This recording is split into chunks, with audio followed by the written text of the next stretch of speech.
Assalamualaikum warahmatullahi wabarakatuh. Perkenalkan, kami dari kelompok 4 akan mempresentasikan tentang pelayanan konseling dan pengembangan diri siswa.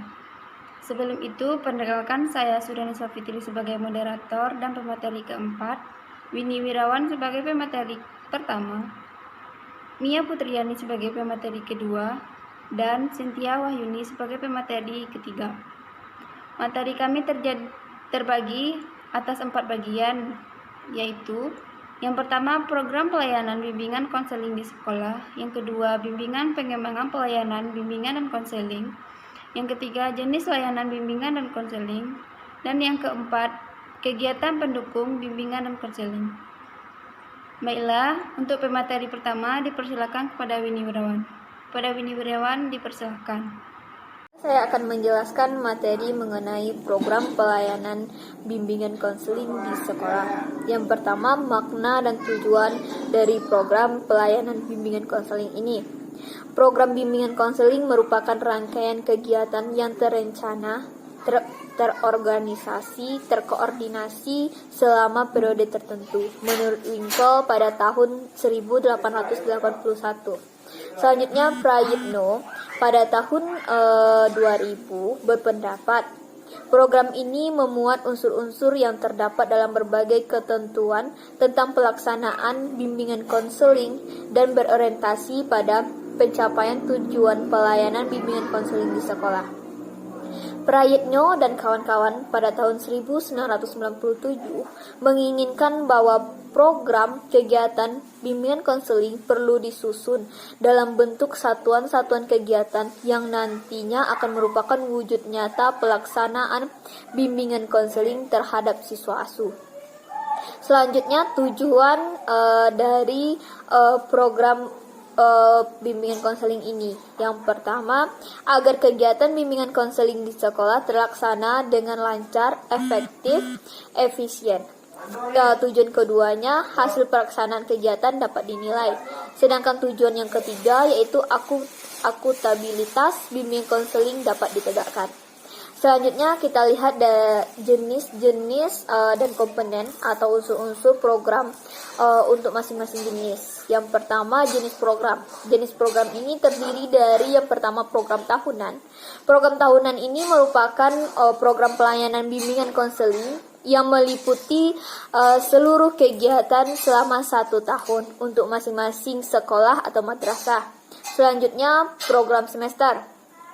Program semester merupakan program pelayanan bimbingan konseling yang meliputi seluruh kegiatan selama 1 semester. Program semester ini merupakan jabaran dari program tahunan. Selanjutnya yaitu program bulanan. Program bulanan ini merupakan program bimbingan konseling yang meliputi seluruh kegiatan selama 1 bulan. Program bulanan ini merupakan jabaran dari program semester. Selanjutnya program mingguan. Program mingguan ini merupakan program pelayanan bimbingan konseling yang meliputi kegiatan dalam 1 minggu. Program mingguan ini merupakan jabaran dari program bulanan. Selanjutnya yaitu program harian. Program harian merupakan program bimbingan konseling yang dilaksanakan pada hari-hari tertentu dalam 1 minggu. Program harian merupakan jabaran dari program mingguan dalam bentuk satuan layanan atau satuan pendukung.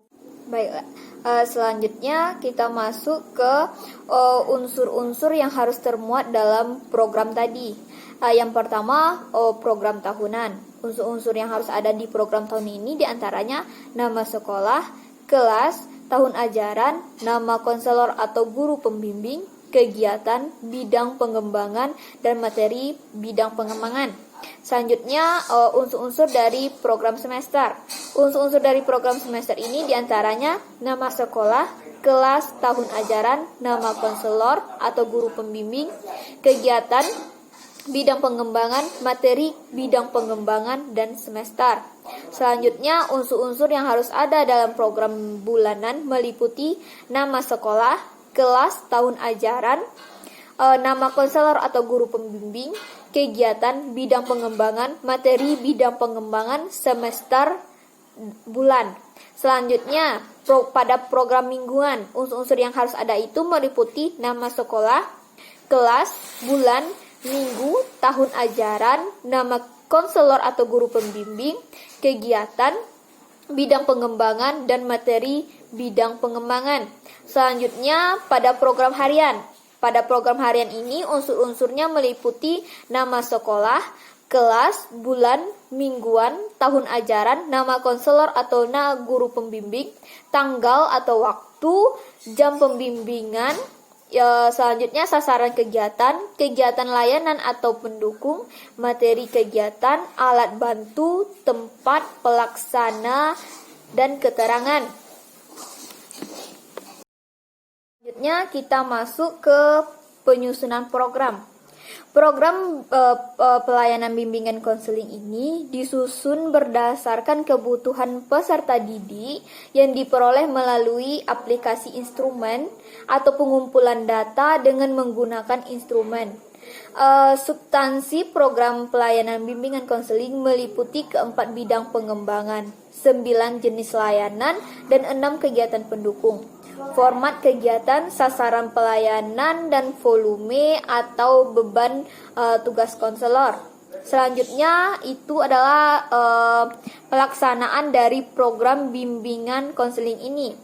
Dalam panduan pengembangan diri dikemukakan pelaksanaan kegiatan pelayanan bimbingan konseling itu diantaranya yang pertama di dalam jam pelajaran sekolah atau madrasah. Di dalam jam pelajaran sekolah dan masa ini meliputi kegiatan tatap muka, klasikal dengan peserta didik untuk menyelenggarakan layanan atau informasi, penempatan dan penyaluran penugasan konten, kegiatan instrumen, serta layanan kegiatan lain yang dapat dilakukan di dalam kelas. Selanjutnya, volume kegiatan tatap muka klasikal adalah 2 jam per kelas dan dilaksanakan secara terjadwal. Selanjutnya, kegiatan tatap muka dengan peserta didik untuk menyelenggarakan layanan konsultasi, konferensi, kasus, himpunan data, kunjungan rumah, pemanfaatan kepustakaan, dan alih tangan kasus. Selanjutnya, kegiatannya itu dapat dilakukan di luar jam pelajaran sekolah atau madrasah. Di antaranya itu meliputi kegiatan tatap muka dengan peserta didik untuk menyelenggarakan layanan orientasi, konseling perorangan, bimbingan kelompok, konseling kelompok, mediasi, serta kegiatan lainnya dengan yang dapat dilaksanakan di luar kelas. Selanjutnya, 1 kali kegiatan layanan atau pendukung di luar jam pelajaran ekuivalen dengan 2 jam pelajaran tatap muka dalam kelas. Selanjutnya, kegiatan pelaksanaan konseling di luar jam pelajaran sekolah atau madrasah maksimal 50% dari seluruh kegiatan pelayanan konseling harus diketahui dan dilaporkan kepada pimpinan sekolah atau madrasah. Baiklah, selanjutnya saya serahkan kepada moderator. Terima kasih kepada Winnie Wirawan telah menyampaikan materi pertama. Selanjutnya, materi kedua akan disampaikan oleh Mia. Kepada Mia dipersilakan. Baiklah, saya akan melanjutkan materi yang selanjutnya, bidang pengembangan pelayanan bimbingan dan konseling. Bidang yang pertama, bidang pengembangan kehidupan pribadi, yaitu bidang pelayanan yang membantu peserta didik dalam memahami, menilai, dan mengembangkan atensi dan kecakapan, bakat dan minat, serta kondisi sesuai dengan karakteristik kepribadian dan kebutuhan dirinya secara realistik. Bidang yang kedua, bidang pengembangan kehidupan sosial, yaitu bidang pelayanan yang membantu peserta didik dalam memahami dan menilai, serta mengembangkan kemampuan hubungan sosial yang sehat dan efektif dengan teman sebaya, anggota keluarga, dan warga lingkungan sosial yang lebih luas. Bidang yang ketiga, bidang pengembangan kemampuan belajar, yaitu bidang pelayanan yang membantu peserta didik mengembangkan kemampuan belajar dalam rangka mengikuti pendidikan sekolah atau madrasah dalam belajar secara mandiri. Yang keempat, bidang pengembangan karir, yaitu bidang pelayanan yang membantu peserta didik dalam memahami dan menilai informasi serta memilih dan mengambil keputusan sendiri. Sekian materi dari saya kembalikan kepada moderator. Terima kasih kepada Mia Putriani telah menyampaikan materi kedua. Selanjutnya, materi ketiga akan disampaikan oleh Cynthia Wahyuni. Kepada Cynthia Wahyuni dipersilahkan. Baiklah, saya akan melanjutkan materi selanjutnya, yaitu tentang jenis layanan bimbingan dan konseling.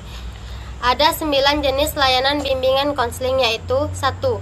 Layanan orientasi, yaitu layanan yang membantu peserta didik memahami lingkungan baru, terutama lingkungan sekolah. 2. Layanan informasi, yaitu layanan yang membantu peserta didik menerima dan memahami berbagai informasi diri. 3. Layanan penempatan dan penyaluran, yaitu layanan yang membantu peserta didik memperoleh penempatan dan penyaluran yang tepat di dalam kelas. 4. Layanan penguasaan konten, yaitu layanan yang membantu peserta didik menguasai konten tertentu. 5. Layanan konseling perorangan, yaitu layanan yang membantu peserta didik dalam mengatasi masalah. 6. Layanan kelompok, yaitu layanan yang membantu peserta didik dalam mengembangkan pribadi. 7. Layanan konseling kelompok, yaitu layanan yang membantu peserta didik dalam pembahasan dan pengatasan masalah. 8. Layanan konsultasi, yaitu layanan yang membantu peserta didik atau pihak lain dalam memperoleh wawasan, pemahaman, dan cara-cara yang perlu dilaksanakan dalam menangani kondisi dan masalah peserta didik. 9. Layanan mediasi, yaitu layanan yang membantu peserta didik menyelesaikan permasalahan. Cukup sekian materi yang saya sampaikan, saya kembalikan kepada moderator. Terima kasih kepada Cynthia Wahyudi telah menyampaikan materi ketiga. Baiklah, saya akan melanjutkan materi keempat tentang kegiatan pendukung pelayanan bimbingan dan konseling.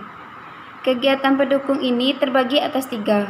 Yang pertama, aplikasi instrumen, yaitu kegiatan mengumpulkan data tentang diri peserta didik dan lingkungannya melalui aplikasi berbagai instrumen, baik berbentuk tes maupun non-tes. Yang kedua, himpunan data, yaitu kegiatan menghimpun data yang relevan dengan pengembangan peserta didik yang diselenggarakan secara berkelanjutan, sistematis, komprehensif, terpadu, dan bersifat rahasia. Dan yang terakhir, konferensi kasus, yaitu kegiatan membahas permasalahan peserta didik dalam pertemuan khusus yang dihadiri oleh pihak-pihak yang dapat memberikan data. Baiklah, sekian materi dari kami. Kalau ada salah kata, kami minta maaf. Kami sudahi dengan Assalamualaikum warahmatullahi wabarakatuh.